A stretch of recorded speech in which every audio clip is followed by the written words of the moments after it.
what is going on here? Because it kind of spoke to the lifestyle asset. I had never really thought of it that way, but that's kind of what brought us into the short-term rental, was the idea that, hey, this might be a way to kind of check the original goal for us, was to kind of move around, have a couple properties, but when we're not there, kind of rent them out. And then how do we do that at a high level? Like, we need a coach, right? We need a mentor around doing this. We don't really want to kind of learn from the ground up. Hi, I'm Wyatt. And I'm Grace. And you're listening to our dad and your host of the Vacation Rental Revolution podcast. What's up, guys? Welcome back to another episode of the Vacation Rental Revolution podcast. I'm your host, Shawn Moore, and we're back with our Experts Corner interviews with short-term rental investors willing to let everybody listen in on their journey into the short-term rental investing game. Today, I've got my good friend, Mr. Ryan Guite. And Ryan, I'm excited to talk about your journey into this. And you've been building that portfolio for a couple of years, and so it's always fun to let people listen in on how that journey's been. So I appreciate you joining me today. Yeah, I look forward to it, Shawn. Always good to catch up with you, connect up. And listen, every story is different, right? I feel like you hear one story, you heard one story, every property is different. So it's always good to kind of connect up. So true. It is so true. And yeah, there's certain amount of similarities, but every single story, every property is unique. And so it's always fun to just hear like how that journey went, because as long as I've been doing it, there's not one property or one story that's ever been the same. So it'll be fun. And so as I like to start these conversations, I just like to start with the background. Excuse me, getting back kind of what pays the bills, where you're from, what got you interested, how much have you been doing in real estate before you got interested in short-term rentals, and just kind of take me through the background and then into the game of real estate investing. Yeah, sure. I feel like it's like a lot of other Vodyssey members, from what at least the ones I've met and connected with. Grew up in Maine, went to school in Boston, and then lived overseas for a little bit and came back and kind of been on the West Coast and East Coast. Throughout all sort of post-college, I would say, I've always been interested kind of in this real estate environment. Dabbled in it even a little bit, post-college. I was living in Boston. I ended up buying an apartment I needed to live in, and then ended up moving out and renting it to a boss. That was a bad idea. Don't ever rent apartments to a boss. But kind of dabbled in that, went to a couple of different conferences, I feel like, in my late 20s, and always sort of thought, like, how do I get started? Who's a good mentor? There were so many avenues to go. And I think at that stage, it was just really sort of overwhelming. And so it really kind of took a back seat, until probably 15 years later. So 2013, I moved from the New England area down to the South, in South Carolina, and then Atlanta, North Carolina, and over eventually into Nashville. And it was 22 when I had kind of, it was kind of COVID, rolled the dice on COVID, left a relationship, sold a property, quit a job. I mean, we talk about the 5 major stressors in life.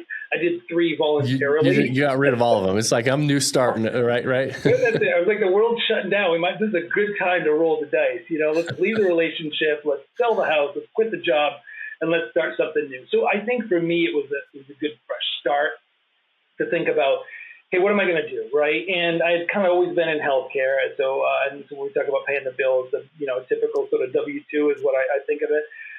In the corporate world, specifically in healthcare, but I've never really had a drive to climb the corporate ladder. If anything, it's probably the exact opposite, right? That doesn't drive me. I see a lot of the lifestyles and a lot of the folks that sort of sit at the top. And while I've had a lot of opportunities and avenues to go there, it just never connected with me. So I always sort of knew, how do you keep your job and mind a business, right? I think Kiyosaki said that long ago, right? And sort of like the thinking, well, actually the whole theory is keep your day job, mind a business. And that business side, I've had whitewater rafting businesses. I've done a few other different businesses, but real estate always sat in the back of the mind for me. So it was in 22 when I had kind of we had talked about this with Lily around the idea of, wouldn't it be cool to have 4 places and we own them all, and we just travel the best weather, and we spend a couple months here and a couple months there and a couple months there, and then when we're not there, we just sort of rent them out. And I swear, the more we talked about this, the more the algorithm heard us talking about this, and up pops sort of this Vodyssey, this Facebook, Instagram ad, whatever it was.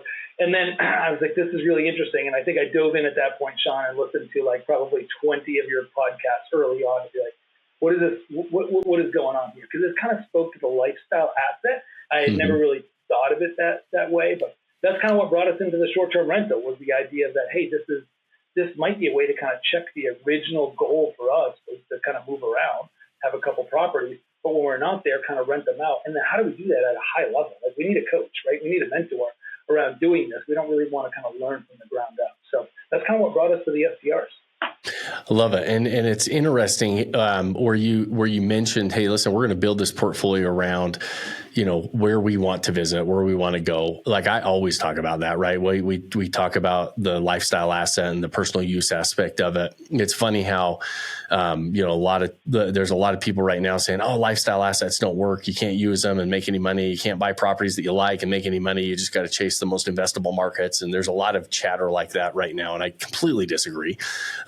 Because we talk to people like you and a lot of our membership group, that is the exact opposite. We do want to build portfolios that we are interested in and want to use and be able to do that. So walk me into those first decisions on where we were going to start, and ultimately, how did it progress from there since 2022?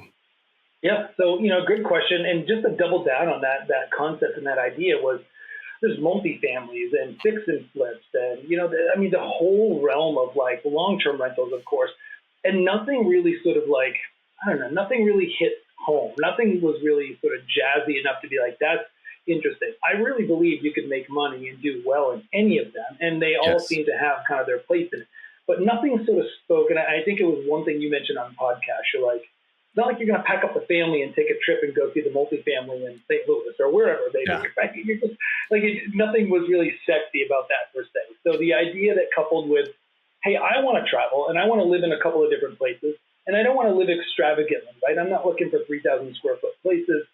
We wanted to kind of have small places, right? Sort of luxury couple places maybe that we could go around. And when we're not there, how do we open it up to kind of to the other folks?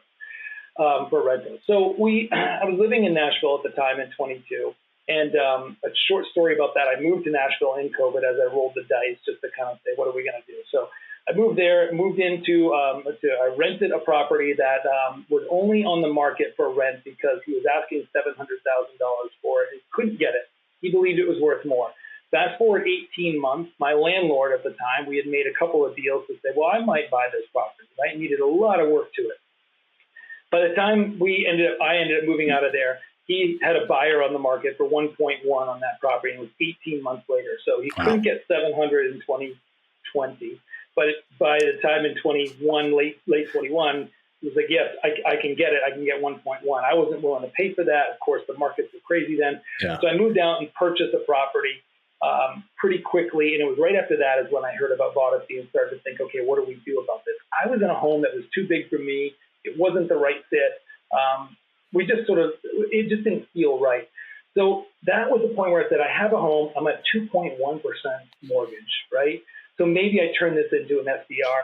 And that's when I joined Vodyssey, did all the work to kind of do this. And then I kind of presented it to your team. And it kind of came down to like, hey, man, you're kind of in a typical tall and skinny home in Nashville, right? You're going to have to do a lot of work to kind of make this thing stand out. And I wasn't in love with the property as it was. So it was a good opportunity for me to kind of sell that, pull the capital out of that, and sort of reinvest it into what I was looking for was my personal residence, because in Nashville we have a lot of strict regulations around what you're able to get for permits. So I was looking for an owner-occupied permit. And so I said, again, worst case scenario is my first one. If this doesn't work out, it can still be my home. So I had a double lens, personal property and then the SDR. And we shopped around for a little while on this, ended up finding a great property, and then kind of moved forward on that opportunity. Built it into an SDR and did really well with that kind of in its first year. And I'll come back to kind of some of the lessons learned on that. That then sort of prompted, okay, we closed out the year, and that was sort of rushed. I bought that property in September. I wanted to do the cost seg, bonus depreciation, close out the year, get it into service. So first one, short time frame, it was throttled down. The good news is it was local, 15 minutes away from where I was currently living at the time. So I was able to get there and do a lot of work to it, put it in service on December 1. Had 2 rentals, maybe 3 rentals, right? Was able to kind of check all the boxes, followed the plan, and then rolled into 2020. So that was 23, rolled into 24, being like, okay, we did good on 23. We can kind of refocus on 24. And then kind of slowed down a little bit and just started looking at different markets because I couldn't do Nashville again as much as I thought I wanted to be there. And that led me into the Bourbon Trail. So the second property was purchased in the Bourbon Trail. Lessons learned on that one for sure. Like all these properties, crazy how you think you've got the plan and then you realize a lot of lessons learned through that. So that one was in July of 24. Took over or bought an off-market property that had existing SDR and existing rentals on it at the time in July. And then worked that one really hard to the end of the close of 24, which would be last year. And then that one, and then eventually kind of led into here early in 2025 into a market I have been interested in for 2 years. So part of the lesson there was, don't force it potentially, right? Yeah. Like wait around until something happens. You're never going to get the perfect property. I believe that. You'll never check all the boxes. But it took 2 years to find what I would consider the right property. And that one just launched July of this year in 25. So, July, like mid-July, we launched that in 25. So a little bit of breathing room for the end of the year. We're in the middle of the cost seg with this one as well. And again, lessons learned through all the properties. But to date, 3 years, 3 properties, kind of, I think of it as slow and steady. But if I think of the setup, the time, and all of that took into it, they're all kind of like very throttled down experiences, once you're in it. Oh yeah, for sure. Like, one property a year. I mean, it's funny. I have one of my original members come in and they sold an RV dealership and they had a bunch of capital and they were like, hey, we want to buy 60 properties, 60. And we want to buy in the next 3 years. I want to buy 20 properties a year for the next 3 years. I kind of laughed and he's like, well, we got the money. We can do it. I said, I'm not laughing because you don't have the money. I'm saying, you know how hard it would be to launch 20 properties, 20 short-term rentals in a year. It would be, I don't think you could do it. And he looked at me, said, challenge accepted. And he said, oh, we're going to do it. And he said, are you up for it? I said, I'm up for whatever you want to run with. And they ended up doing 5 properties that first year and they were going nonstop. And it was, and so, it is kind of throttled down when even on that schedule of 1 property a year, it's because there's a lot of work there. This game is so front end loaded on the work that's involved, right? You're not having to spend all the time that you did this year, doing the Western North Carolina mountain property on Nashville's kind of probably set and forget and working on itself. But that first year, you're spending a lot of time there, and then you're spending a lot of time on the Bourbon Trail, and then you're spending a lot of time in the mountains of North Carolina. And so and then you just kind of move that time that you're spending on from property to property because it is front end loaded. And so it's are you before we dive into the lessons learned, because that's exactly where I want to go next, is are you able to use them? Have you been able to get to all 3 of them and be able to kind of enjoy all 3 of them still? Yeah, and so they're each unique, right? In different, obviously 3 different markets, 3 different sort of buy boxes a little bit, and also 3 different kind of ideas and concepts, right? I mean, we've strayed from the plan, right? The original plan, 4 properties, 4 different markets of the country, small in nature, kind of nice and cute and easy to get to, maybe a couple. None of them are that, right? But, with the Nashville as primary occupancy, it's kind of a 3-2 home if you think of it as 4-2. The Bourbon Trail kind of came off market and sort of maybe rushed that process a little bit just because it was an off market opportunity. It was in the right area. It had good books. So we looked at that as thinking, hey, this is kind of a proven concept. Bigger property, right? 5 bedrooms, cabin in the woods, a lot of deferred maintenance, wasn't sure about all that. And then the North Carolina one kind of came a little bit better because it's where we wanted to be. We found a great property, good views, beautiful kind of privacy around that. Again, you don't check off all the boxes, but it kind of hit close to home. And that's the one that, Lily actually did a really good job on that one. She went there for 2 months, lived there for 8 weeks, and then just that one still has a hard time knowing people are sleeping in the beds and people are using the property. And why don't we just move to that property? So, so in short, we've been able to use each of the properties. I've been to Bourbon Trail just last week and over to North Carolina for a weekend. So we have no problem shutting the calendar down for a week at a time or for a long weekend and use that, whether it's friends in town that want to go to the Bourbon Trail, friends in town for Nashville. I have no problem shutting them down. So I guess the take home for me there is they're not just profit drivers that I'm unattached to, right? They still have the lifestyle asset. Even though they don't meet the ideal requirement that we set out for, we still have no problem shutting them down and using them for a weekend, or friends are coming in town, or we want to travel to it. And so we have a great opportunity to enjoy them all.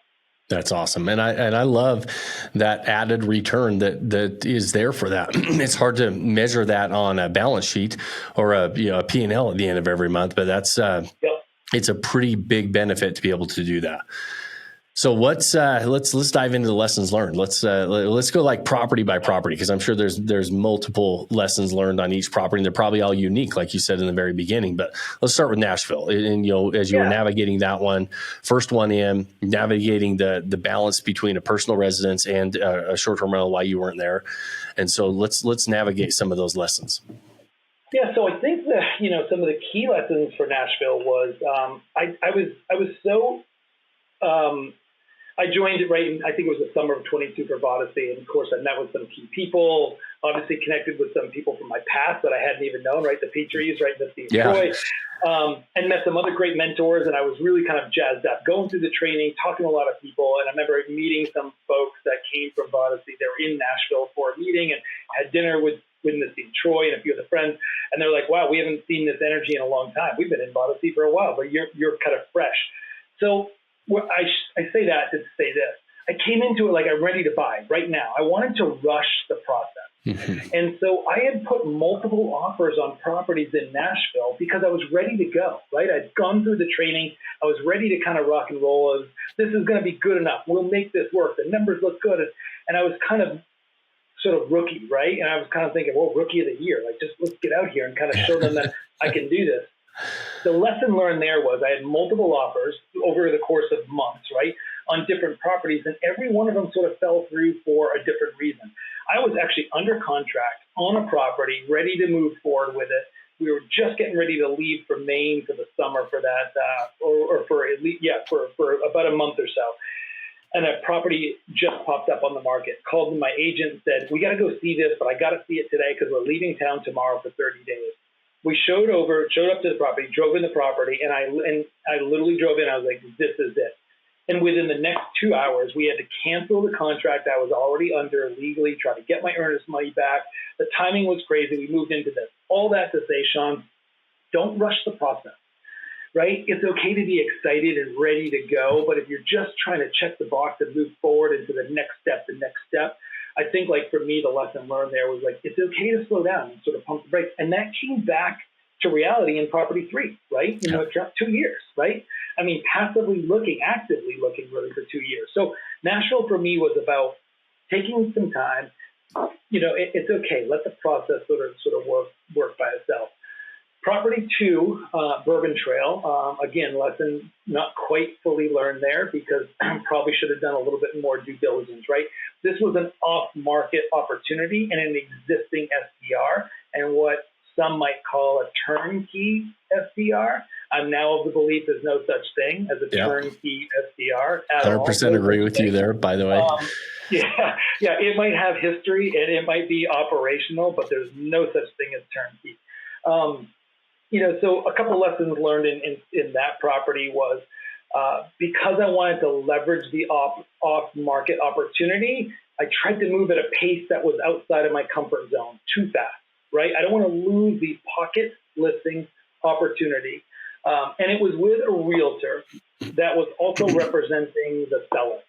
And because I've bought and sold several properties, because I thought I had good mentorship, and I do here in Vodyssey, it sort of just, I lean too hard into, I know what I'm doing. We've got some good, the numbers look okay. I think I can make this work, and I'm hungry. Let's move forward and do that.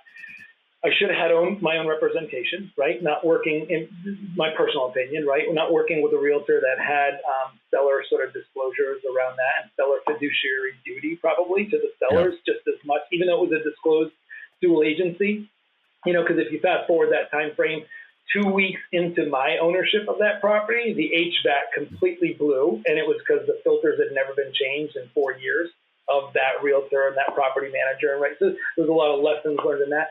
Tons of deferred maintenance, things that, like the washer and dryer had been repaired 17 times. I didn't think to ask that question, but you would think that the seller, would have an idea of that, seeing that this individual was a property manager as well.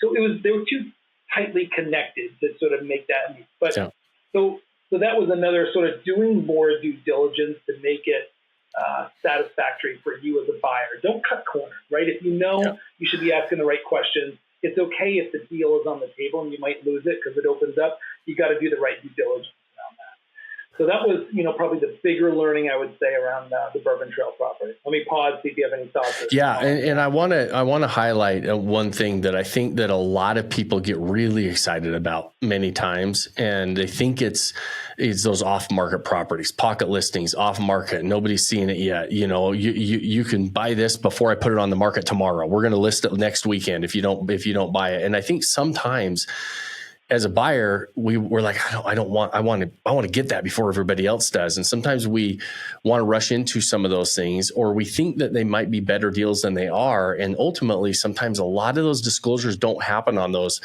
off-market pocket type listings, because like you said, a lot of times you're not, you're using the seller's agent, and sometimes it's a for sale by owner that's going to sell it to you. And there's just things that slip through the cracks. And it sounds like that happened on this one. It is very, very common, especially on those types of kind of off-market pocket listing deals, which I love them. I love hearing about stuff before somebody else does, like all of us do, right? And we don't want to compete with every single property we're looking at. But at the same time, is sometimes we add in our own minds maybe a little more value to that than there actually is. Does that make sense? Yeah. It absolutely does, because the seller had their idea of what the value was as well. Now, again, we bought the property, with the furnished, although if I had my way, it just didn't follow sort of the system that we were learning, that we had experienced a little bit in Nashville. And it was a little bit more pressured to kind of buy it, operationalize it really quickly, and we'll deal with the setup and all of that stuff later. And I don't think I would do that again. I mean, I really kind of looked through that, and even if I had done my due diligence, I don't know. We'd have to do the numbers to sort of make that. I mean, the reason I share that is because bought it with July, had 30 listings on the books from July to December. And once I took ownership of that, I had to actually spend all of the time, effort, and work to actually communicate to all of those future bookings as a reason to say, hey, listen, we're going to close this listing down. You're going to get a cancellation. I'm the new owner. Here's the communication. I know this sounds crazy. Here's why we're doing it. I had multiple conversations with all of those 30 essential guests, right? Proud to say we got 29 of 30 that actually carried through with that. And we promised them as good, if not a better property by the time their date came around, right? So that was the goal for us to do that. So a little outside for property too. But again, I think don't rush the process and maybe don't stray from the process. I think is kind of lesson learned, because even though it's only 2 hours from Nashville, where I'm located at, it's still a drive to get up there to receive boxes, to do all this. Right? Yeah. I mean, to put some stuff in place. So, and again, the seller had their own value. So did I pay probably too much for the property? I mean, maybe arguably a little bit potentially. Although, my goal was to recapture those 30 bookings and to kind of keep that up and running right now. So ultimately, that was the property that ended up, pushing us towards that 1% for the Vodyssey group. Yeah. So we're getting there and still even setting it up. We literally just had photos done last week to kind of reignite the property. So. Yeah, love it. And I think that on that first property too, and you mentioned it even on this one, don't rush the process. It's okay to run fast and analyze properties and look at properties, make offers that work for you, but be okay with saying no to stuff as well. And it's, every market, and it just doesn't change. It doesn't matter whether it's a buyer's market, seller's market, whatever kind of market we're in, you're going to say no to probably more deals than you're going to ever say yes to. And you have to be okay with that and understand, you're going to have, you said it perfectly at the very beginning. There's no perfect property. There's no perfect market. There's no perfect property, but we have to make sure that they at least fit and check the boxes for our property goals and what we're trying to do. And you don't want to get want to run so fast that you start to deviate from what those actual property goals are too much, right? It needs to still be within what you're really trying to build ultimately. And that gives you then what you want versus what this property can provide. A lot of times the answer to that is, nope, it doesn't align, right? There's not alignment there. So I've got to say no to it and be okay with that and know that that's part of the game. When you're brand new and you're getting into it, sometimes you're like, maybe I'm being a little too picky. Maybe I'm not, maybe I'm not doing something right because I keep saying no to this, or this isn't going to work, and I think you have to understand that real estate's a numbers game just like anything else. And a lot of the properties you're going to look at just aren't going to work. And that's okay. That's part of the game. Or Shawn, even when you're in the property, maybe you found the property, it's working out, everything's there, and now you're in the due diligence period, and you have a very argumentative seller or a uneducated seller's agent, right? Or you have issues with the town and the permitting and understanding like what's going to be allowed, what's not. There was a few Vodyssey members that I've been helping kind of communicate in the Bourbon Trail area that are having almost like they're exhausted, right? Because they're like, we finally found it, we're under contract, and now the seller won't pay for this, and the seller's argument is about this, or the town doesn't even answer our questions. We don't know what to do on that, and it's like if you're trying to squeeze a round peg into a square hole, then the answer is no, and it's okay, right? It's like, yes, it's a great property, and if everything lined up, it would crush it, but not everything's lining up. Yes, that's the answer, right? It's okay. Just pull out and wait around for the next one, or look around for the next one. Absolutely. And it sounds like and then let's move into that. That's a good lead into North Carolina, right? You waited around for a little while. Yeah. You knew you liked that market. You were looking on that market for a couple of years. And so let's walk into that one a little bit. Yeah, so 2 years, and this was kind of a market that we'd driven through we just kind of found this town. I've never been a Gatlinburg and Pigeon Forge fan. I know it's an A market SDR, but I've been much more focused in sort of those B markets, right? I mean, Nashville you're kind of allowed one. If you live in Nashville, you're allowed one, owner occupied. So I wanted to capitalize on that because I know a lot of people want to be in this market and they can't because the non-owner occupied is very, let's just kind of cookie cutter type homes. They're difficult to work, right? Our property in Nashville is obviously, ranch, 1 acre property, backs up to 100 acres, very kind of rare sort of setting. The North Carolina one was 2 years. We looked at a lot of properties, kind of put some offers on some. It was harder to check the box because we were in a B market. We were also kind of looking for privacy, but not, and privacy leads with, dirt roads up a mountain. And I just kept thinking, this is great for us, but a mom in a suburban with 3 kids from Florida is going to have a really difficult time, right? When she gets here at night and says, I'm not making another turn. Nothing's lit. It's cold. I don't know where I'm going. So I kind of had to weigh that in to realize, hey, we got to make it accessible for some of the guests. So we kind of kept adding boxes that would be ideal properties. Again, it never exists, right? The ideal property doesn't exist. This one came around. I saw it. It came represented already, which posed another challenge that I was working with a realtor in that market for about a year and a half, almost 2 years. Really good realtor, really enjoyed working with him. But this property kind of came up, and it came represented already. And so that one, not represented by the seller, but represented by a community I was kind of working with and some of the mentorship that was there. So this one acted a little more quickly on, but of course the seller said, hey, look, we don't want to accept the offer that was in place because your buyer had never seen it. Now, I've done the numbers. I knew the market, knew the area. Yes, I hadn't seen the property, but let's just get it under contract. I'm willing to kind of go see it. I think it's going to work. Seller said, nope, we're not going to take and it's doing an open house this weekend. So 5-hour drive, canceled some flights, canceled some work events, and then made the drive all the way there, met the agent just to see the property, and literally on the property called the selling agent and said, offer still stands as it is. We're at the property, buyers see the property. So that one kind of, 2 years, it was like, I'm still kind of nervous. Like, am I rushing this? Am I kind of putting the square peg in the round hole? And all these things kind of come flashing back. Is there deferred maintenance? It was an SDR prior to this as well. Now, it wasn't doing very well. It was managed by Vacasa. I think the numbers were roughly 40 to 50,000 from what I could tell. It wasn't really, I had a much better vision for kind of working with that than what was there. But the sellers were moving out of state. They're moving out west. They wanted to kind of liquidate. Didn't really matter to me kind of what the reasons were. I just saw some of the potential on that. So that's where I started to kind of, once we got it under contract, really started digging into now we know nobody in this marketplace, right? And so a lesson learned there was, and I say a lesson learned because we completed the project, we have better contacts in that market, the furthest one from our home, 6 hours from our home, essentially. We have better contacts, better market, or better contacts, better friends, if you will, in that market than I do in Nashville. If my cleaner, plumber, electrician, handyman all left tomorrow in Western North Carolina, I would have a whole team B to come in and replace that. In Nashville, if my cleaner left tomorrow, I'd be scrambling to find someone. So it's interesting how like something so close, you think that you would have a big team, but there forced me to say, okay, the lesson learned here is it's so far away. I need more people on my team out there. And that's what forced us in that due diligence period. And once we acquired the property, to actually build a really robust and a deep team that was there. Yeah, that's a really interesting point that doesn't get brought up very often on the podcast. And I love that you brought that up, is because people always think, well, I need to do it closer to home because I can do stuff here.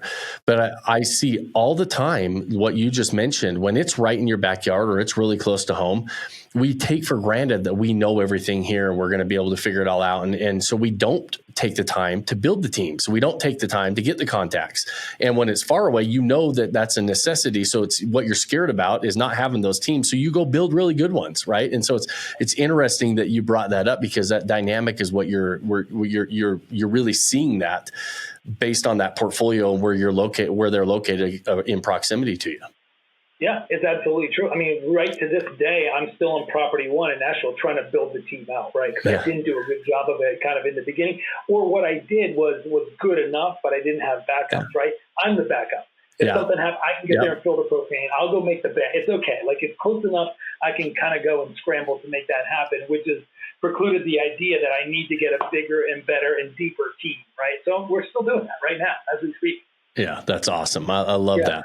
And it's and those of you listening, you know, we talk about these properties throughout these conversations. You always, just as a reminder, we always post these properties in the show notes. I always say success leaves clues. Go check these properties out that we're talking about, so you can kind of visualize and see where they're at, what they're doing, and how they're performing, and being able to see these properties. And so we'll always, as a reminder, post those.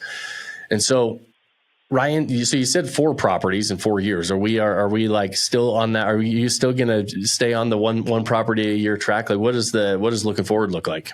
You know, I think the idea, this last one, the timing felt smoother and better. So this was kind of looking for 2 years. But if you think of it, you know, we acquired it in April, kind of April, May, June setup, right? Those 3 months was a good time, kind of prior to the summer.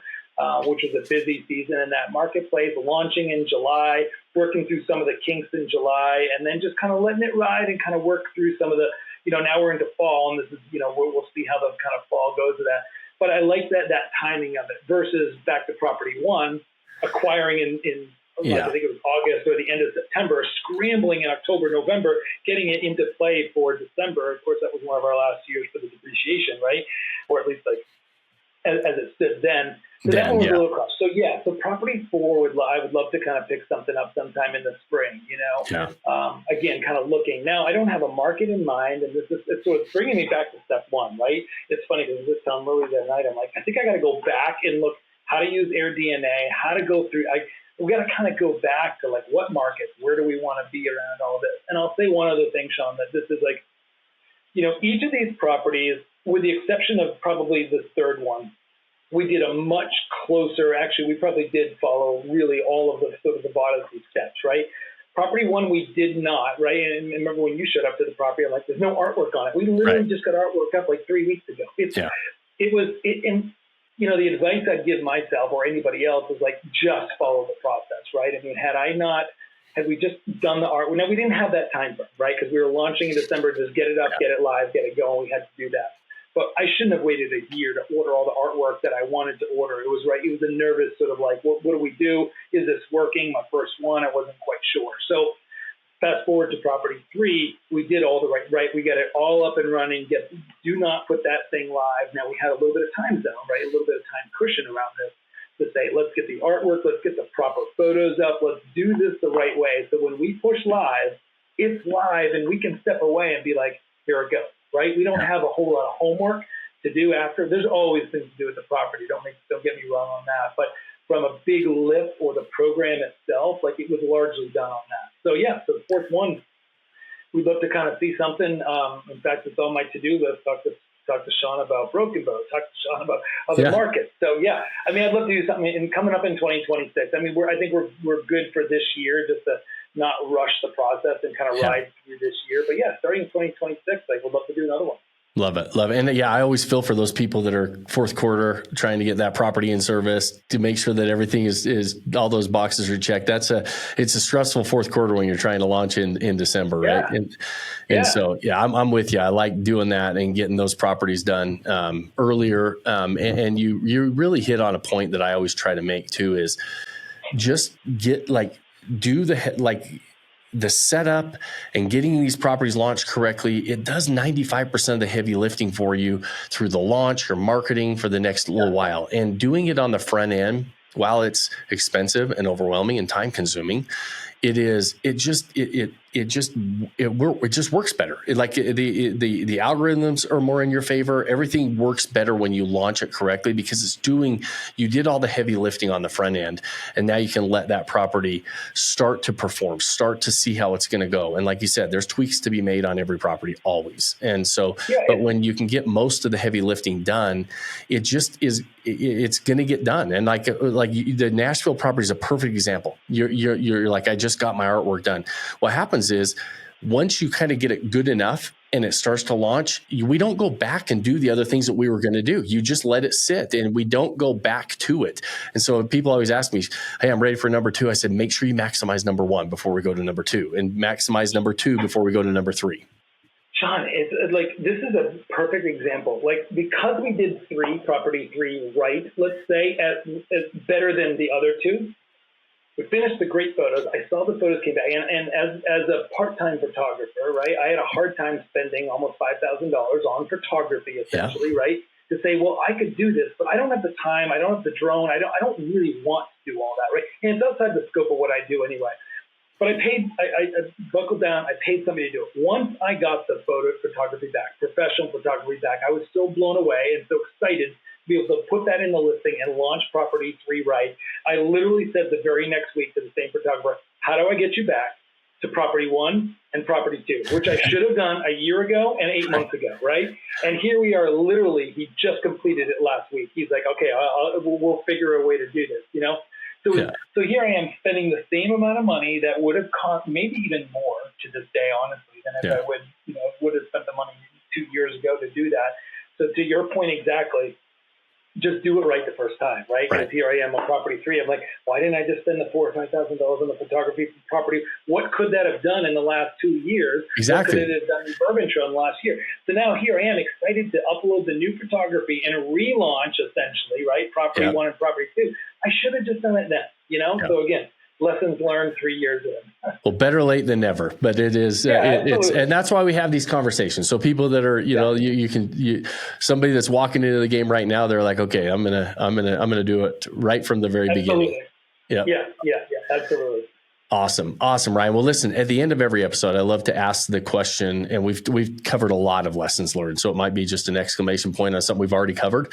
But I always like to say, if you go back, you know, you're working on property number 4. If you go back to your younger self, diving into this, is there a piece of advice that you wish you knew? Is there something you wish you could tell yourself that you know now that you didn't know then?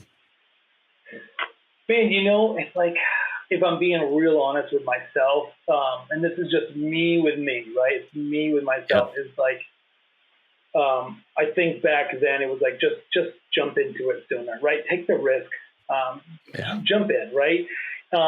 It's easy to sort of, I don't know. It's like you can consume so much YouTube and courses and conversations, but you got to get on the ice, right? And you got to actually take the shot to see if any of this sort of works. So probably just pushing yourself off the fence sooner.